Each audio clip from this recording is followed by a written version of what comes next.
It's not, well, where do we use it? Where do we not use it? You use it. It's everywhere. It's underhyped in the sense of, are people actually taking it seriously? Yeah. Not enough people understand what is going on and what is possible. If you're waiting, you're missing out the value you can get now. Every individual should be trying to incorporate X, Y, Z model in whatever they do. One of the things I think we're going to see going forward is the rise of small, agile, ultra-productive super teams. So everything we do, we're going to reimagine it through the lens of how can we 10x this.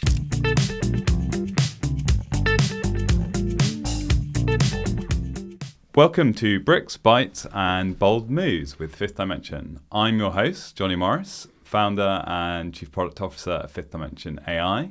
And today we are with Antony Slumbers. Hello, Antony. Hello, it's an absolute pleasure to be here. So Antony is a pioneer in real estate technology, an educator, entrepreneur. And today we're here to talk about everything at the intersection of real estate and artificial intelligence. And Antony, I wanted to start by kind of going into the good stuff, really. You spend a lot of time working with real estate leaders, trying to get their heads around technology. You know, what are you saying to them? What are your conversations like? Oh, I'm very much saying to them that they have to lean in quite aggressively with all this.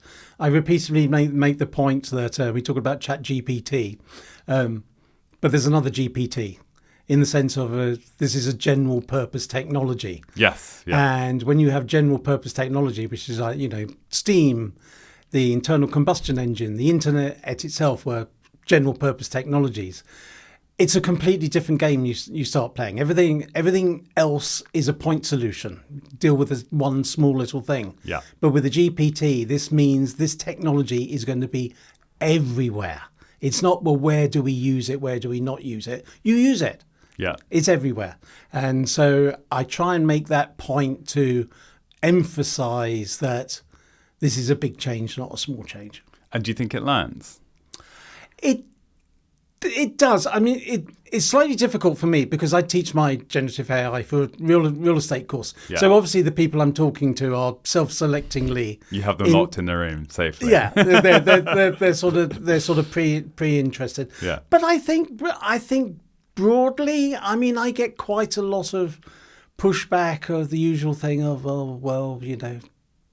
nothing happens that fast and don't need to worry about it and that sort of stuff. But it's funny, I started so long ago. So I started in 1995, so very early web. I mean, I used to literally view every single new site that was added to Yahoo. Can you believe that? Yeah. And, wow. and at the stage, and it was about a dozen a day, and then it went up to 50 a day, and then I eventually stopped at 100 a day. So this is early 1995, but it was unbelievably exciting then. Yes. Because new things were coming out all the time, and we have not had a moment like that until the last couple of years, when there's so much coming all the time. So it's deeply fascinating, interesting, and to an extent perplexing time. Yes, yeah. Perplexing is a nice way to put it, right? Because that fire hose of innovation creates a lot of noise and a lot of news and a lot of noise, and it's hard to sift through what's true or what's useful, right? It's very hard to. I mean, one of the things on the course we have is I have a feed. So I have all my course content, and then there's a feed, and essentially I act as a filter. Right, for people, because you probably do the same. You spend your whole day immersed in all this stuff, and even then it's still hard to keep up. But people can't cope with that. People have got day jobs. Yeah, they have other things to do. They need out of those 300 things you've looked at, what are the one or two things that I actually need to think about? So it's difficult. It's very difficult to see the wood from the trees, to, as you say, find out what is pertinent and what is hype and what is real, what is not real. And it's a funny situation at the moment, because there is talk about, there's lots and lots of hype. There sort of is lots of hype, and in a way there's sorts of underhyped as well. Yeah. I think it's both going on at the moment. You hear some crazy things, but on the other hand, if you actually believe in this stuff, it's underhyped in the sense of, are people actually taking it seriously enough? Yeah, I think it's something I share, the idea that there's both a lot of examples of like maybe overblown marketing, let's say, or people repackaging stuff with a kind of like, hey, we have a little bit of Gen AI here, so it's AI, versus actually the opportunity for change is just huge, right? Yeah. Have you heard the Mark Andreessen line about this? That it's the 6th bullet point. Yeah. That people used to have 5 bullet points on there why you should invest in us. Yeah. And they added a 6th once, and they go, we do AI. Yeah. I mean, I wonder, as given that you are so plugged into real estate and AI, what's the most egregious example of kind of an AI wrapper, of someone, of the 6th bullet point of that product that just isn't a Gen AI product, isn't transformational, but they're sort of trying to sprinkle that fairy dust? I don't have a specific one because I actually tend to avoid You're so allergic. avoid all this stuff, but it has to be in the world of agents at the moment. Yeah, everything is an agent, and agents are going to be able to do all of this stuff.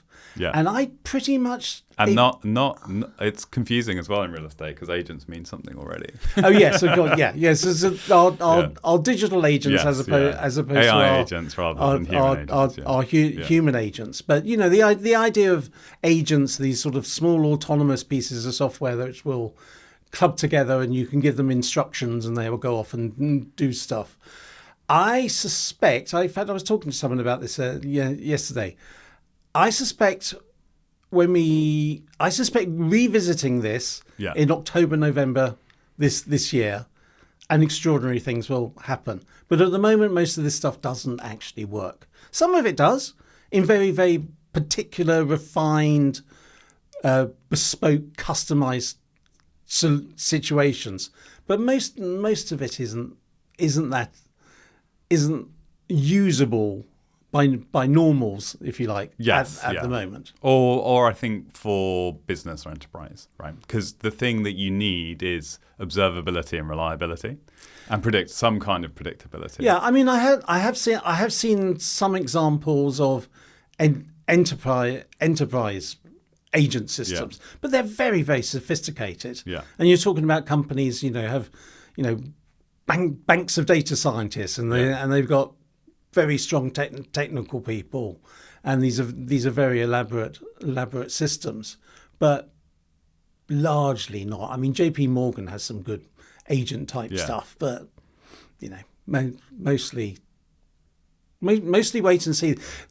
Sam Altman always goes on about this thing, doesn't he? He says to startups, don't do anything which is a loose wrapper on top of what we do. Yeah. Or don't do something because you think, don't overwork something at the moment because it's complicated, because in 6 months' time it won't be complicated. Yes. So my translation of that philosophy is kind of what will models be able to do in 18 months?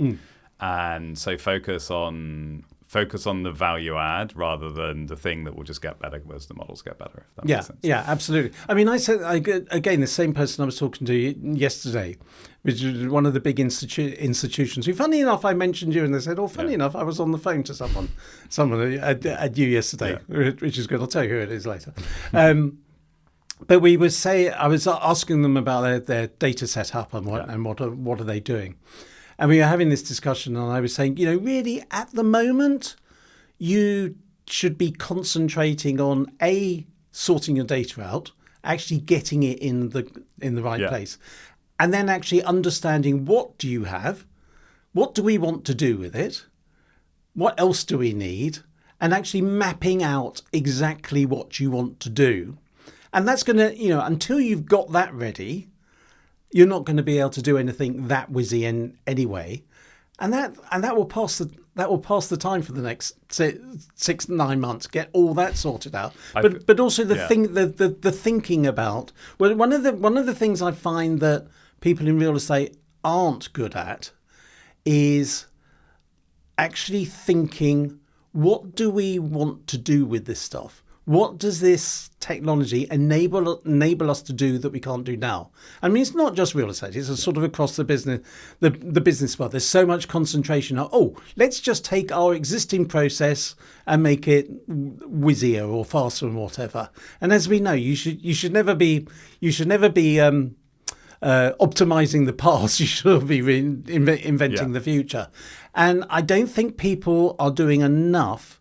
And I think I'm sure we'll get onto this. It's because not enough people understand what is going on and what is possible. But they're not doing enough thinking about, given all these technologies, what are we going to be able to do that is a major differentiator now, as opposed to just doing what we're doing now much faster. Yeah. How can we reinvent a particular product line or service line and create something different? And we need to spend a lot more concentration on that than worrying about let's go and do something super whizzy today. I feel like there's a contradiction there, though, because, and this is partly my own background in kind of the data world and real estate, that I think there's a fallacy, a popular one, that there's this perfect world where all of your data and systems can be beautiful. And that's the only thing you should be working on. And once you do that, then you can start thinking about innovation and transformation. But there's a few things going on there. I think firstly, that implies you wait. And if you're waiting, you're missing out the value you can get now, and also educating your team and understanding the technology. But the other point as well is that there's the whole kind of philosophy around data flows and what data is going to be changed by technology that can structure any data, right?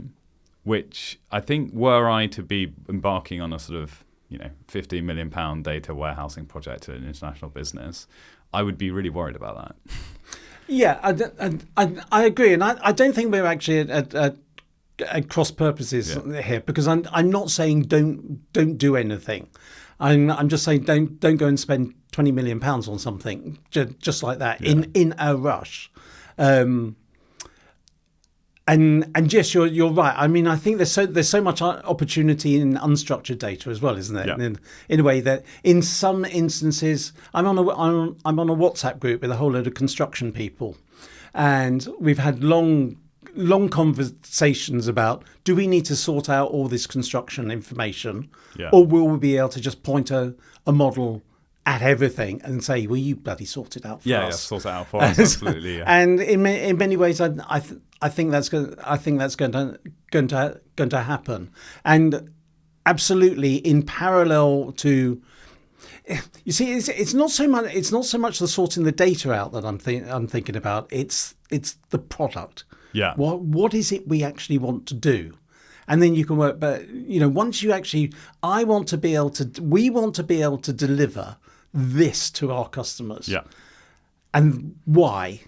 And what's the value, and what we're going to be able to charge for it, and what the margins going to be. And then in that case, well, what then inputs do we need? How are we going to need to process? And in the meantime, I am 100% believer, and it's not just real estate, this is pretty well all companies. All companies are failing to train their employees very, very badly. I mean, it's low double digits percentage of people within companies who are actually doing any training.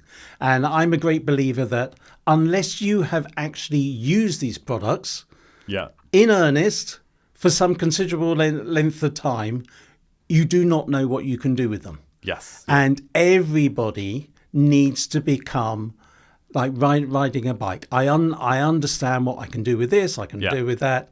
And I'm a huge believer, before one or parallel to doing anything else, that every individual should be trying to incorporate XYZ model in whatever they do. So whatever they do, I'm sitting down and I'm going to do X. Oh, can I do something with that? Yes, yeah. And I'm doing something else. And I'm a huge believer that the real strength for a company is going to come from catalyzing individuals. Yes, as opposed to maybe stigmatizing them. Well, yeah, absolutely. I think some strategies have been block everything and essentially force people to use personal devices. Yeah, and that never works. I'm not sure I've heard of anyone quite being fired for doing that, but definitely there's some approaches that have had that undertone of like data protection above all other risks, like risk of disruption, not preparing our workforce, not innovating, secondary to the data protection risk. Yeah, and absolutely. But you also get the thing, people go on and on about that, and then I just say, well, just buy a business license. Instead of paying $20 for ChatGPT, pay $25 and get the pro version. In fairness, you're right. It's an excuse. Like the answer is, I think most enterprises need more than the pro version of ChatGPT, but there's people like us. There's lots of different ways you can access products like that. Yeah, but I have a feeling people will come to you once they've got a foundational understanding on what these things can do. It's a mix, right? Because you talk about training. A big part of what we do is teach people about the underlying technology as well as our product, and that whole journey of taking them on kind of like use cases, ideas. Like I remember one of our users early on was kind of like, I put a post-it note on my desktop screen that's Ask Ellie, which I love the contrast of that, right? Because it's such a old school way of remembering something. Because the feedback people get, I forget it's there, or I don't know why I could do that, and for us, certainly every hour we've invested in kind of training and spending time with users and helping them through that has you see it in usage and creativity and payoff. And I guess that's not something you get from a product, from one of the kind of generalist products, right? Like Microsoft Copilot doesn't come with a team of thoughtful people who understand real estate who are trying to help you use it. And it doesn't come with a manual, does it? No. The invoice comes quickly, I think. Yeah, I'm completely on side with that. That you have to be work. I mean, you always say it, but it's talking your book, as it were. But it is so true that you have to combine technical and domain knowledge. Yes, absolutely. In all of this, even just as an individual using these tools, I've increasingly understood how important the human in the loop is. Yeah. Because so much, and actually experience. Because so much of the time I'm sort of going back and forth with something. I go, no, you've gone completely off. Yeah, it's gone down the wrong path. Yeah, but in many ways you don't know. If you haven't got experience, you don't know. So going through the process of feeling your way across how do you cross the river? By feeling the stones. Yeah. It's that sort of thing. But with the domain knowledge and the technical knowledge is a superpower, really. Yeah. Because there's not a lot of it around. Yes. Yeah. Well, quite. It's a small community, I think, of people who've really gone deep here. I mean, one of the things we see in our kind of when we onboard new users is the heaviest users of ChatGPT or other products almost always start strongest and fastest to that point. i.e. they've got a feel for kind of how the technology works. They've got ambitions about what they want to automate. They've not been able to do it. Like they almost immediately, you can see in their usage, get more value. Yeah. And often become the champions, of course. Yeah. I mean, one of the things on the course we make a big deal of, and is sort of a hobby horse of mine, is I have a little custom GPT where you can put your own work title in. Yeah. And then will break your job down into the goals you have. Yeah. And then what are the tasks and subtasks for those? And if you go through that process with an understanding of what these tools are good or bad at, you get to that granular level when you get to subtasks and you go, That's what we can do. We can do that. We can do that. We can do that. We should automate that. We can use that to augment us. That we keep on our own. Automate, augment, and it's a very, very useful thing for companies to do anyway. To start, start thinking about how unbundling work gets done, and rebundling. How are we going to rework what we do? Because I mean, I'm sure you've seen this as well. You'll find people who have reworked their own roles, and they're astonishingly productive. They talk about it in software, don't they? 10x or 100x engineers, and they do exist. There are certain engineers who are 10 times better than anyone else, and there's very occasional ones like Carpathy who's 100 times better than everyone else. But a lot of this stuff is transferable. And one of the things I think we're going to see going forward is the rise of small, agile, ultra productive super teams. And this is, if you sort of think about where all of this stuff might be going in terms of real estate, I can see a new set of companies emerging, or possibly a few existing ones transforming like this, who are 100% digital, 100% bought into everything, and everyone is trying to 10x. So everything we do, we're going to reimagine it through the lens of how can we 10x this, and then they are going to be massively competitive. Because they'll be working with people like you at the same time, and building all these systems and processes, and putting the human in the right part of the loop. If you take the 10 times literally, 20 can do the work of 200. Right? Well, but we're seeing this now. I wrote I write a weekly newsletter, and I was writing yesterday's one, and started it off talking about Cursor. So Cursor is this program mainly used for software people, helps you write software. That's gone from 0 to 100 million annual recurring revenue in 18 months with 20 people. Midjourney's gone to 200 million with 10 people.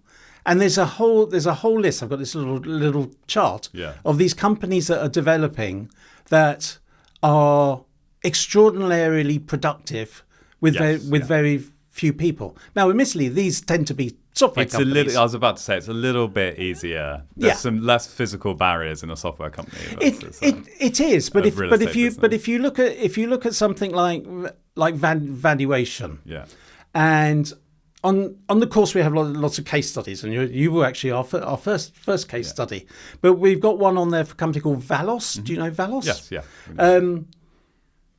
and they've made the process of valuation much faster, just because they've automated a lot of the aggregating of data. So there's lots of situations where departments or workflows could be reworked so that 40% of it is done at 10x, and then the 60% is left and is normal, if you like, but there's certainly plenty of opportunity to less so than within software, but there's a lot. Part of me wonders. There's a lot of process, isn't there? Part of me thinks there's quite a lot of precedent for this in real estate, though. Like a lot of developers of big complex schemes run very small teams, right? And then are sort of supercharged, let's say, 10x by professionals rather than technology.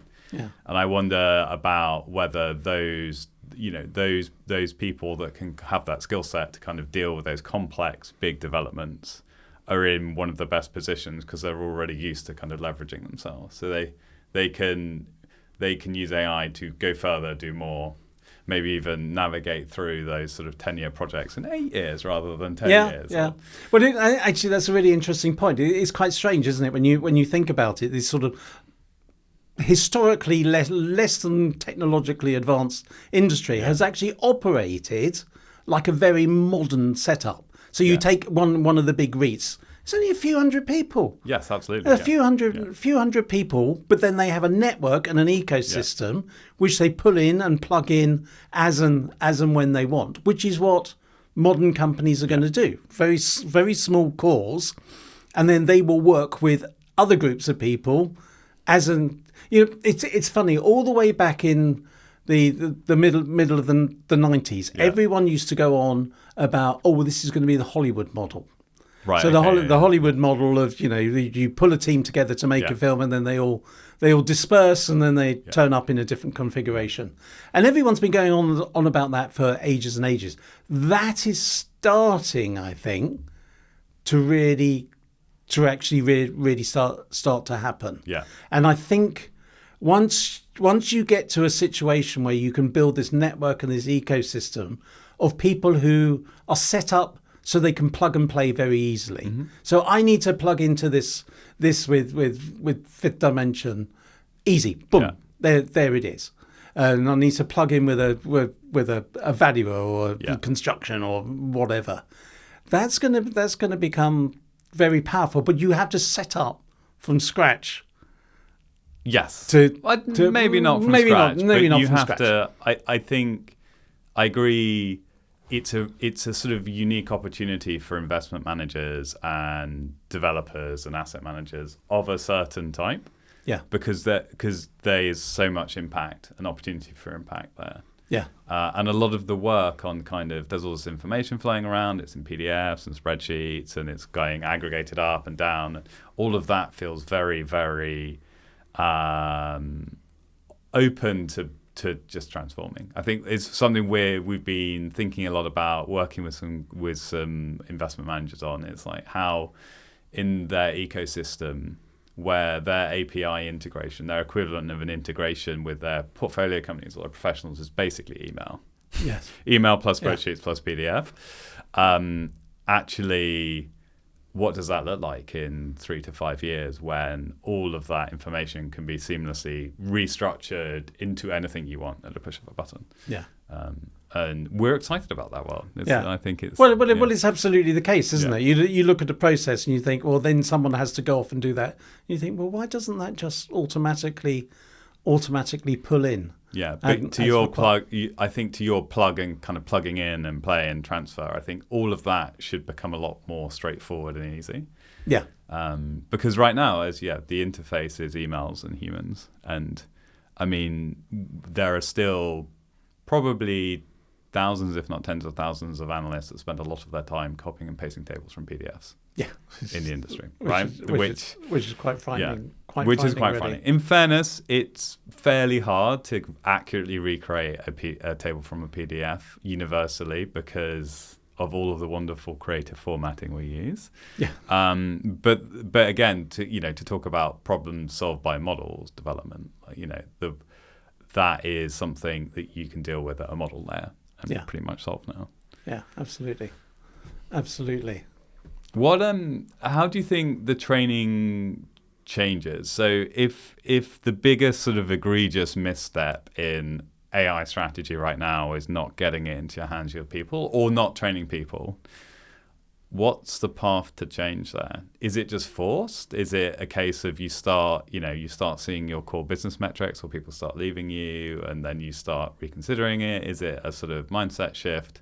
How do you think, what would a world look like if we're chatting in a year and you're talking about how all of this wonderful training is happening and there's sort of a renaissance of AI expertise in the industry? I think it has to come from the top. Yeah. And I certainly know of companies where the CEO has taken is into all this and has basically given people air cover to go and use these tools. Here, I'm going to give you access to all these tools. Go and play with them, and let's get together once a week. And who's discovered what, and that's that sort of thing. I think it's very you've in some ways you've got to encourage your early adopters. I mean. It's difficult, isn't it? When you I've always worked in a small company, so you don't really sort of have these issues. Everyone just does does everything Yeah. that's needed to be done. I know in larger companies it gets harder. More complex. It gets more complex. But you can certainly, I mean, I would say in a larger company, you need to find the 10% of people who are really into all this, and empower them to. And as I would always say, start off with your own job. Yeah. Work out break your own work down into tasks and see where you can apply things, or think about how better could we do X, Y, Z. Yeah. And then move up the scale at the team level, and then at the department level, and so on and so forth. But you've got to give people freedom, and to an extent incentives. You want to incentivize people, even if it's sort of kudos or status. It's not necessarily money. Money's not the issue. Incentives an interesting one, isn't it? Have you heard the objection of well, if I let my team play with AI and they improve their jobs, they're just going to spend less time working? Have you come across that? That's a fairly common objection. That sounds like buffoonery. I mean, obviously, I'm holding it up here as a straw man. It's not something I connect with, but the fundamental point I think is, let's address the elephant in the room. Is this going to mean everyone's going to lose their jobs? The answer is no. Yeah. Jobs themselves are not going to go. Largely, I mean, a few will, but every single job is going to be reworked, and for a specified quantum of output, we are going to need a lot less people. Yeah. And that's just a fact. The only way around all this stuff is we need a bigger pie. Yes. So the point of this stuff is, if you need to produce 100x, it used to take you 20 people, and it will take you 15, maybe 10.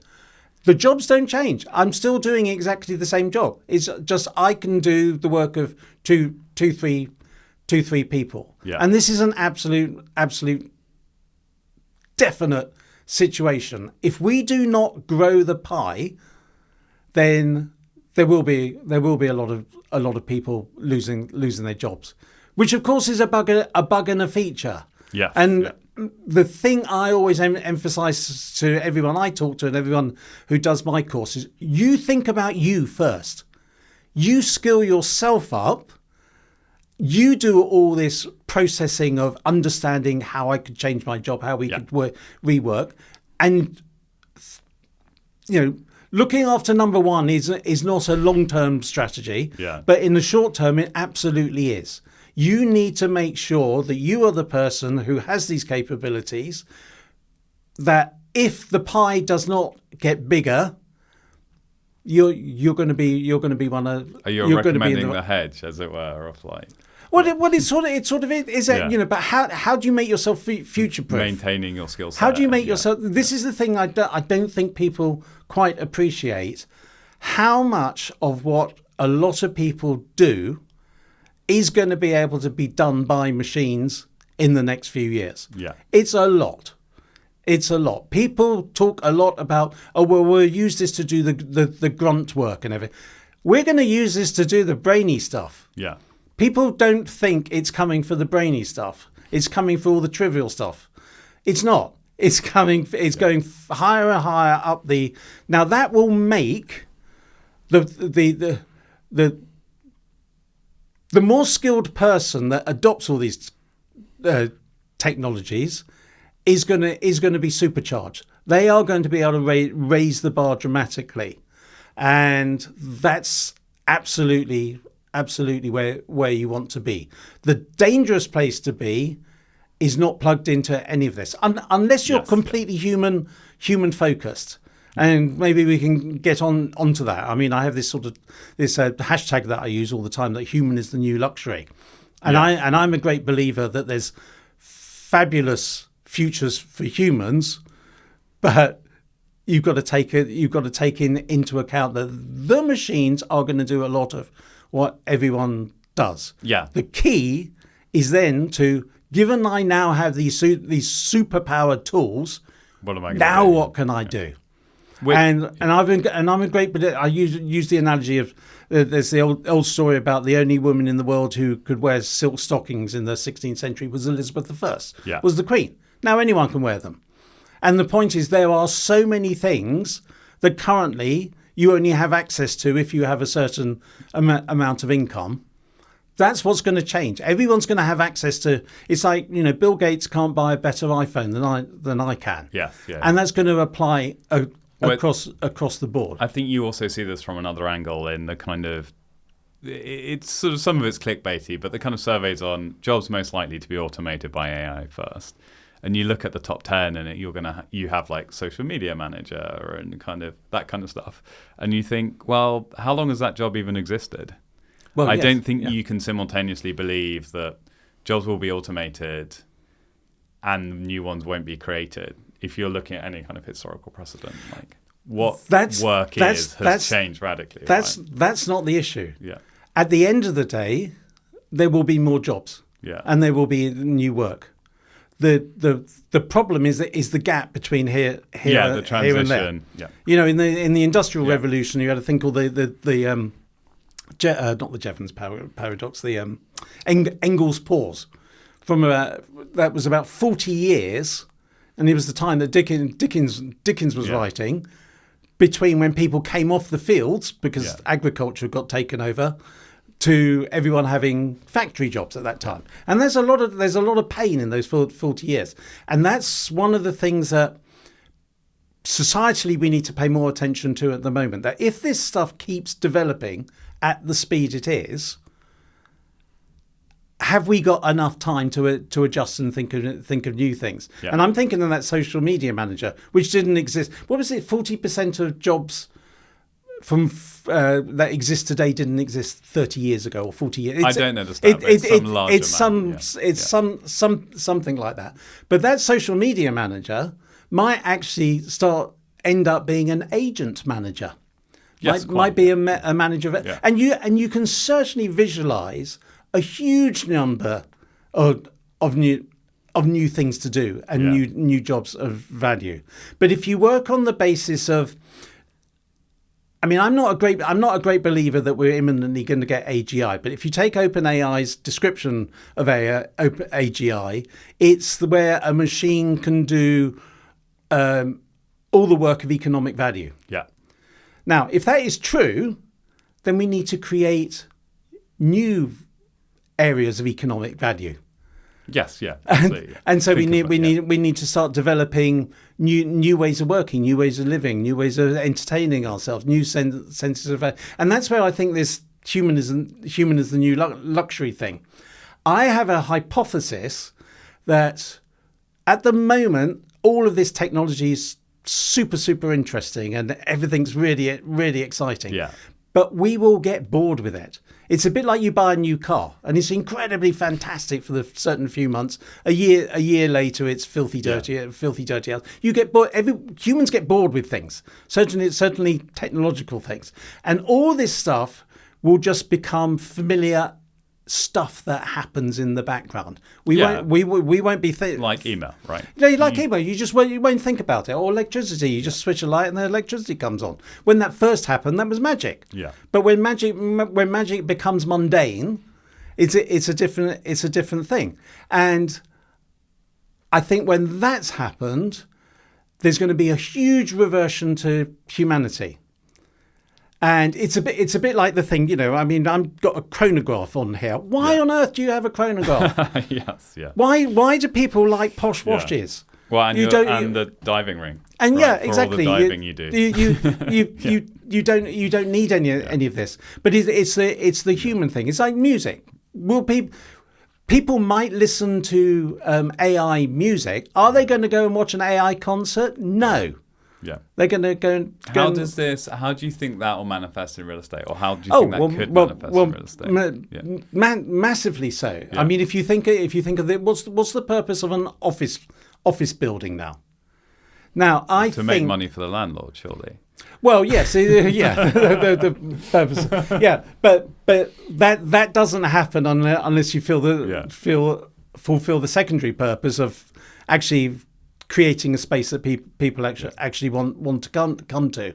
But if you think, why are people going to be clear, the built environment and the human value is my view of the purpose there. It's just teasing about the previous framing of how maybe the industry has worked for some time. But if you think we're going to have all these tools that are going to do all this stuff in the background, so what are we going to be doing? Yeah, we are actually going to be creating and curating these tools. You know, if you listen to Jan LeCun, who always poo-poos the idea of the machines are just going to take over. Yeah. He says, humans are still the apex species. We have agency and will continue to have agency over these tools. So most of what people are going to be doing is creating and curating new experience, which are going to be hybrid human and technology things. The office building... So you think, what are people going to be doing? The one thing they are not going to be doing in an office is coming down and sitting at a desk and copying and pasting PDF and copying and pasting PDFs. I heard something the other day I about. I certainly hope not, unless it becomes, a sort of, an old-fashioned way to relax. Colouring by numbers. Well, transcribing to Excel. It sort of might be. You actually go to the office for your off day. But I heard a very interesting thing the other day. There's a big Australian software company called Atlassian. Yeah. And they are one of the most advanced thinkers about the future of work. And they are fully distributed, but they actually also have a lot of offices, and actually a lot of fabulous offices. Yeah. But I can't remember the stats, but someone said what the percentage of desks to square foot was in Atlassian. Yeah. And basically there are no desks in Atlassian offices. Yeah. There are hardly any desks at all. Yeah. The whole point of the space is to come together very deliberately to do very, very specific things. And the building, and another one of my little hobby horses, I've got this theory of a building that becomes, I call it real estate as Maven. The building becomes part of what creates the value and the experience. The building helps Antony meet Johnny. We're in different parts of the building. It's part of your organizational. Yeah, and the building is operated in such a way that there's events, and it understands that Antony really should meet Johnny, even though they're 5 floors away. And somehow, because we have enough, the building knows enough about how the building works, but enough about the people that use it, that it could start pulling everything together. So I would think of that is to take on your point about the pie growing or standards increasing. Is that the very best experiences you get in buildings today, like that top 1%, will be the majority of. Will become the norm. Yeah. I mean, it's already happening in a way, isn't it? You look at the office market now. The very top end is making top rents. Yes, yeah, and because there's actually very, very few fabulous buildings. Yeah. There's a tiny number of fabulous buildings, and that's what the big multinationals want. And the product doesn't exist. Everyone else is going in the nice flex spaces. Yeah. And so these flex spaces are like high quality, amenitized, top quality offices that people otherwise wouldn't have. And it's interesting, if you look at CBRE just buying Industrious, you can see what's going on here. They're going to be going to all their corporate customers and say, don't rent an office, let Industrious do it for you. So you want 50,000 square feet? Fine, do that, but we'll set you up an Industrious and they'll run your whole place, your whole place for you. So it's this, I mean, I know the industry talks a lot about, everything's becoming much more operational, but it's really going to become a lot more operational. And the key to there is so much work that needs to be done on the technology side to just happen in the background without anyone noticing. as well as That's on the the humans. hardest, hardest thing to deliver, that right? is exactly. You know, if I seamless and if we actually sat down and tried to envisage this super building that acts as a catalyst for pulling everyone together, and think of the technologies that we would need and the processes we would need in place to be able to do that. That's going to keep you busy for years. Yes, quite a project. Quite a project, yeah. So just before we wrap up, I'd love to touch on your personal tool set, your personal AI stack. And my question is, you know, what tools do you use day to day? What perhaps could other people learn from that or copy from that? And what things do you not let AI near? Or just, you know, what are your most human pieces of work you do versus your usual tools? Right. Okay. In terms of what I use, I pay for ChatGPT, the $20 version. Yeah. I pay for Claude.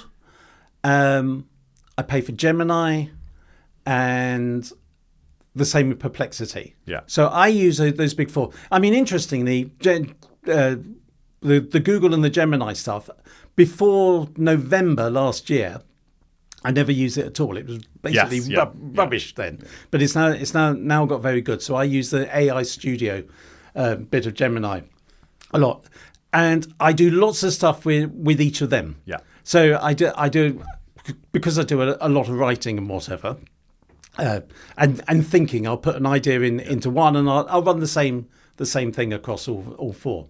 And actually, I did a post the other day saying, "Oh, that sounds quite a lot." I think it's £47 a month, or whatever. Right. Yeah. And I equated that back to my train trip in. Yeah. And it's like 1.1 visits. Right. 1.1 commutes. So it doesn't really matter. I mean, I say to people on the course, get all of these for a while and use them for what suits you, and you will find there'll be one that suits you. So I use those four. The thing I use probably the most actually is Notebook LM by Google, which that's a beautiful product. Absolutely love. So it's this product that you can add in the new version. You can now add up hundreds of different sources, and then you can interrogate those sources, and you can do this, create a podcast run. I use that a lot, but I use that. It's quite interesting. I think one of the things I found using all these technologies, that it's given me access to things that I could never have had access to before. Yeah. So I read a lot of these technical AI papers now. I cannot read these technical AI papers. I don't understand them. But you can have them explained to you, right? But I have them explained to me. And I often go into it and I customize the podcast and say, I do two things with the customization.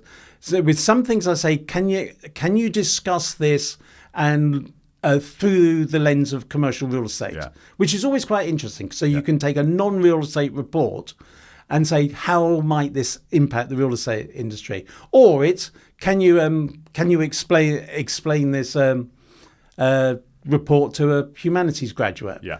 And I think that's massively... I'm amazed how few people... I've just been involved with a survey of... AI usage within real estate. Yeah. And it's quite extraordinary, really.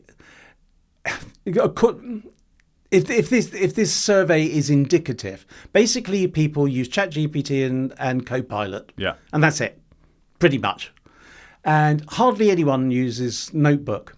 Yeah. But I was talking to, again, one of the alumni of my course who's a project manager.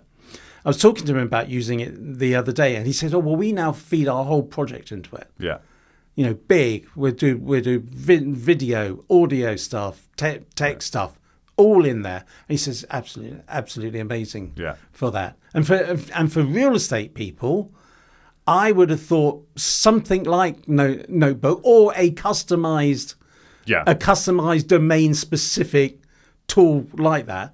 Massively useful. Any big project you're doing, or even everything you do with a client, boom. Yeah, it's transformative. It's enormous. So and that's it. I play with some of the other ones every now and again, Yeah. but I basically stick to the big That makes sense. the big yeah. ones. And I always like to leave on the sort of one practical tip for our listeners. What's the one thing you'd pick out to leave people with for today? I would say if you don't already have access to one of the foundational models, Yeah. so Gemini 2, Claude, or ChatGPT, buy it, and then push the hell out of it. One of Yeah. the things that surprised me and amazes me in a way is actually how hard you can push these things. Most people see a text box and they ask it, "Oh, can you make me a menu for Saturday's dinner?"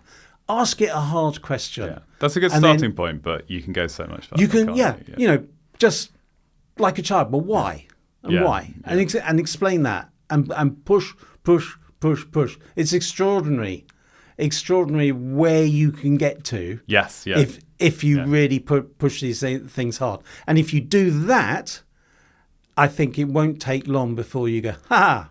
In that case, there's all these other things. Yeah, we and you can start do. understanding the strengths and weaknesses, right? That's spiky. It's amazing at this, but strangely terrible at this. That building that mental model is super important. Yeah, I mean, there was a big survey done a couple of years ago called the Jagged Edge survey, yeah.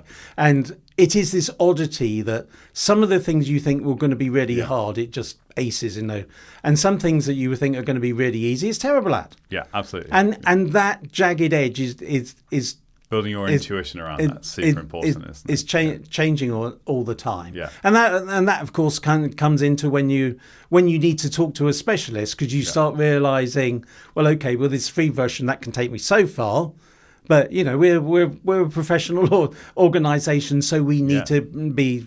We want the I've got a deal room with 5,000 documents in it. Exactly, and then when you do, but by doing that introductory thing, you start to get a feel of what is possible. So, but give yourself access to one of the best tools, and then push the hell out of it. Great. Well, thank you very much, Antony. It's been wonderful having you here. It's an absolute pleasure. Thank you very much.